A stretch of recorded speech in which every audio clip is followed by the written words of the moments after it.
જય માતાજી, હું છું નૈનાબા જાડેજા.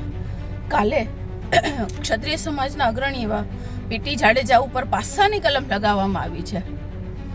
તો મારે પૂછવું છે મોજૂદા સરકારને કે શું પીટી જાડેજા ક્રિમિનલ છે? કઈ ક્રિમિનલ એક્ટિવિટી સાથે સંકળાયેલા છે કે જેના માટે તમે એમની ઉપર પાસાની કલમ લગાડી છે? શું એ સતત ગુનાઓ કરે છે? પણ ફક્ત ક્ષત્રિય સમાજના આંદોલન વખતે પીટી જાડેજા ખૂબ સક્રિય હતા. એમનો ખાર રાખીને આ સરકારે પીટી જાડેજા ઉપર પાસાની કલમ લગાડી છે. તો ક્ષત્રિય સમાજને મારી વિનંતી છે કે ફરી એક વખત આંદોલન કરવા માટેનો સમય આવી ગયો છે. કારણ કે આજે પીટી જાડેજાનો વારો છે, કાલ દરેકનો વારો આવશે. એટલે બીજા સાથે પણ આવું ના થાય એના માટે બધાએ એક થઈને પીટી જાડેજા માટે લડવું પડશે.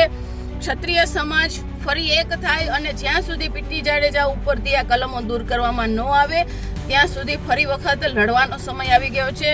ફરી વખત એક થશું અને પીટી જાડેજા માટે લડશું. કારણ કે આટલી મોટી જો પાસાની કલમો લગાવવામાં આવે તો કાલે બીજાનો વારો આવે અને એની ઉપર ખોટા ગુનાઓ દાખલ કરીને એમની વિરુદ્ધમાં પણ કાર્યવાહી કરવામાં આવે અને એમને પણ ખોટી રીતે સંડોવવામાં આવે.